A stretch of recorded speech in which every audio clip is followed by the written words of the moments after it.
So there's this liberal podcast called the I've Had It podcast. And the women who host it, I believe they used to have a show on Bravo. And then they went on to do this political podcast. And they just came across my radar recently. I saw a clip of them and I was like, damn, they're spitting, man. They're spitting. And, you know, I think their show is a little bit of a barometer of how the Democratic base is feeling. And when I say the Democratic base, I mean the Democratic base like outside of my own audience with, you know, the age demographic that I have watching me. And so I've been telling you guys for a while now that something is changing, and it's changing rapidly.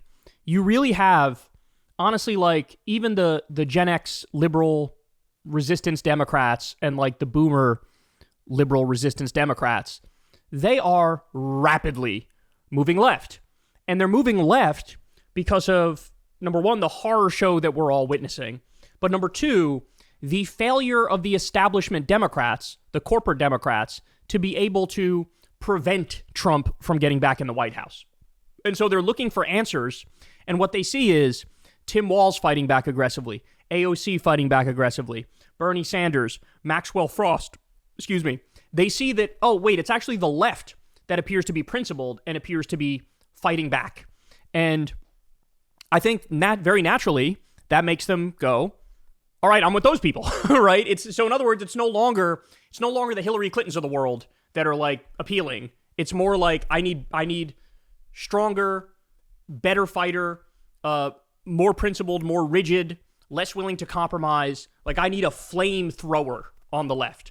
And so here, I mean, this is so amazing, this clip that I'm about to show you. So as you all know, Zohran won recently the Democratic primary to be mayor of New York City. He actually, get this, he actually got more votes than any Democrat in a New York City primary in history for mayor. Just incredible. And now, when Eric Adams barely eked out a victory, he won by like 0.7%. You had people all over the country, Democrats all over the country, Democratic leaders saying, oh, he's the future of the party, inviting him to retreats to like give his secrets and stuff and his message. Zohran won by like 12 points. And there is no such talk among the elite Democratic leaders, right? It shows you what the game is here, right? It shows you that Democratic leadership still hates the left. And there's an open question as to would they prefer Donald Trump and the Republicans or an actual socialist? Well, unfortunately, the answer to that question may not be the answer we want because, Hakeem Jeffries was quite vicious and unfair to Zohran, and many Democratic leaders, particularly Democrats from New York, have refused to endorse Zohran. And you had Kirsten Gillibrand smear Zohran and basically say he's a jihadist. And the Democratic base is not taking this shit. They're not taking this shit. So now this is the I've Had It podcast, and they're talking about exactly this. Let's watch. Our nominee is going to have to convince folks that he is prepared to aggressively address the rise in anti-Semitism in the city of New York, which has been an unacceptable development. Okay. First of all, he has addressed the rise of anti-Semitism, and it's not performative. It's very, very real. And he understands that it's real, and he has the endorsement of other Jewish politicians that aren't propagandized by a corrupt Israeli government, Hakeem. But secondly, this was your moment, Hakeem, to also stand up against Islamophobia, because here's the thing about human rights, you guys. You don't get to cherry pick. If you're against anti-Semitism, then you have to be against Islamophobia, homophobia, racism, and down the line. Also class warfare, this bigotry towards poor people is just abhorrent, which disproportionately hurts people with the color of Hakeem Jeffries' skin. And so this kind of cherry picking, because of who donates to Hakeem Jeffries. AIPAC donates to Hakeem Jeffries. How on earth right now is the government of Israel helping calm and quell anti-Semitism? How are they doing it? They're not. They lie and they propagandize and they say, we get to do all this stuff with impunity. And if you criticize us or you do anything wrong towards us or you speak out against us, then we're going to call you an anti-Semite. The people who preach against anti-Semitism should be joining Zohran Mandami and standing up against the Islamophobic attacks on him. He has not said anything disparaging about Jewish people. He stands with them in solidarity. And this type of crap is so disgusting to me. And it is a cancer within the Democratic Party. And I'm just going to tell you guys something. We lost these last two elections to an idiot because of these centrist policies, and you're being beholden to special interests. And by God, it's not going to happen again. You can either be a part of the problem or a part of the solution. But if you want to try to box us in when we can clearly see with our eyes and clearly hear with our ears exactly what's happening with Israel and Gaza and try to propagandize another way, we're not dumb like MAGA. We're not fucking stupid. Your base is smarter, and y'all are going to have to adapt or get the fuck out. Bro, they all turned into me. It only took 6 months of the second Trump regime, and they all sound like me. Every single one of them. She is berating and chastising and castigating Hakeem Jeffries for smearing Zohran and this lie that he ever said anything anti-Jewish is such bullshit. He never did. Even the thing about globalize the intifada. He never said that. He never said it, which wouldn't even be what they think it is, but he never said it. So, I mean, it literally just comes down to he thinks Israel's committing a genocide, and he's for Palestinian rights, freedom, and liberation and sovereignty. That's it. And so all of the AIPAC foot soldiers, like Hakeem Jeffries and Kirsten Gillibrand, they ramp up the smears immediately.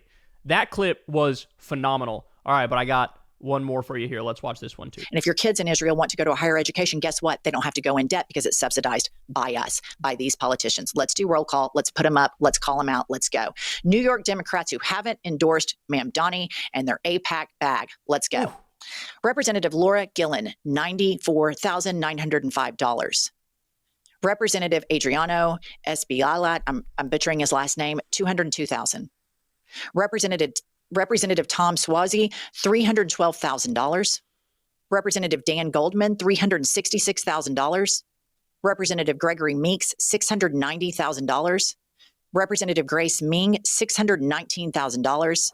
Senator Kirsten Gillibrand, almost $1 million, coming in at $997,000. And I will remind you that she engaged in Islamophobic attacks on this mayoral candidate and didn't defend Islamophobia, yet is so quick to call out anybody as being anti-Semitic. And that's the thing in this, is that we can speak out against the provocations and the war crimes of the Israeli government, and they don't get to hold us hostage and tell us we're anti-Semitic. That's bullshit, and don't fall into that trap. Next up, Representative Rich. I love these women so much, man. We got to get them on Crystal Kyle and Friends. Does anybody have a connect? Hook us up with a connect, man. We need to talk to them. They're phenomenal. Torres, $1.5 million. Senator Chuck Schumer, $1.7 million. Hakeem Jeffries, $1.7 million. Representative George Latimer, $19 million, almost $20 million. Pumps, what do you think about all this? Well, I think you can't serve two masters. You cannot take money from a group and then be completely neutral as to other members of different groups. And if you're going to take that much money from somebody, they're expecting you to further their interests. And I just want to piggyback off of something you said, because that Netanyahu is the smarter, more calculated Trump. Am I correct that prior to October 7th, Netanyahu was in major political trouble in terms of staying in power, and that he had the intel? That is correct. About the attacks? That is correct. He allowed it because it would improve his stance politically. To stay in power. To stay in power. And that tells me all I need to know. And I think the whole Iran thing was a wag the dog away from the egregious genocide and human rights violations that are happening to Palestinians.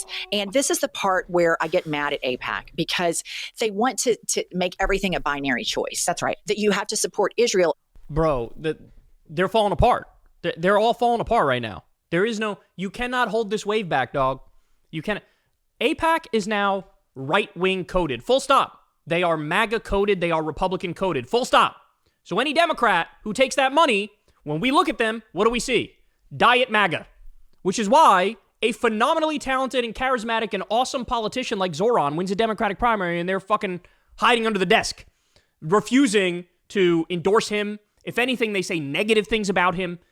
What happened to vote blue no matter who? This is what these people would scream when if a progressive were to lose a primary, they wag their finger and chastise, vote blue no matter who. Everybody's got to fall in line behind our candidate. But notice, that only cuts in one direction. They only say that when the centrist wins, when the more corporate and establishment candidate wins. When the leftist wins, it's smear him all day long, or don't endorse him whatsoever, or try to do some backroom deal where they find a way to get Eric Adams across the finish line, or get Cuomo across the finish line, or fucking like Bill Ackman was thinking about jumping in, that douchebag. So which is it? If you're going to do the whole vote blue no matter who thing, it's got to cut both ways. And the fact of the matter is, as I said, I don't know if they would prefer just a MAGA Republican or a socialist. When every single Democratic voter in this fucking country, the entire base of the Democratic Party, would far prefer a socialist to a fucking MAGA Republican. They are simply out of step. Hakeem Jeffries is unfit to lead. That's why he's been so horrible in responding to Trump's various crises.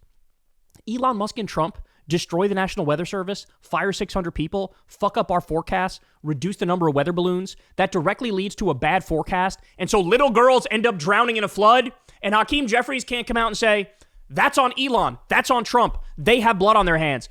They're the reason those little girls are dead. If Kamala Harris was in there, those little girls wouldn't be dead. That's a fact. That's a fact. He can't say that. He does some generic ass thoughts and prayers type bullshit. Look, if you're bad on that, if you're taking that much AIPAC money and you're that bad, it is a basic morality test. What's happening in Gaza is a basic morality test. Are you for genocide or against it? Are you for carpet bombing kids or are you against it? Are you for starving people or are you against it? If you can't pass that basic morality test, then you're not going to pass any others, right? Who was it? It was Ta-Nehisi Coates who said, why would you expect the people who couldn't draw a line at genocide? Why would you expect they draw a line at democracy? Protecting democracy. If you couldn't draw a line at genocide, there's no reason for me to think you'll draw a line at democracy. And so now you see the rise of the left. And it's gotten to the point, I mean, we've hit the tipping point so hard that, like, it may be the case that even if you're outspent 5-1, the leftists could win, right? Now, when you get to 10-1, 20-1, 100-1, that's a different story. I mean, the money does a lot of heavy lifting. I don't want to downplay it. But even with some semblance of a monetary disadvantage, Cuomo had a colossal monetary advantage. He lost by double digits. He lost by double fucking digits. So what does that tell? It tells you the base is ready, dog. It tells you this is the moment. This is the left-wing version of the Tea Party is here. And now you have Democratic liberal influencers directly calling out Hakeem Jeffries, calling him a corrupt sellout to AIPAC, and destroying him for not realizing Zohran is the future. And that kind of politics is the future. And as Jon Stewart said, no, bitch, we're at the point now where Zohran's the compromise, dog. He was talking about freezing the rent and free buses. That's some basic ass, bare minimum ass shit. We're at the point now where somebody way more revolutionary than that can come up. Well, I mean, I've been saying this from the beginning, but a litmus test in the Democratic primary should be Elon Musk needs to be fucking arrested. Donald Trump, Kristi Noem, Stephen Miller, all these assholes need to be arrested. Litmus test on that. Never mind universal health care, Medicare for all. Never mind the PRO Act. Never mind getting rid of all the student loan debt and the medical debt. They don't get it yet, dog. They don't get it yet. But you know who gets it? The Democratic base gets it. And you can't hold back this wave anymore. You can't. I love these women and their podcasts. I've had a podcast. Everybody go check it out, man. The libs are cooking hard, dog. The libs have just become leftists. It took 6 months, and they're just, viva la revolution is what they're out there saying now. And they're right. They're totally right. Hey, y'all, do me a favor and like and subscribe. It helps out big time in the algorithm. Click the bell as well for notifications when videos drop, and watch that video on screen right now. You know you want to.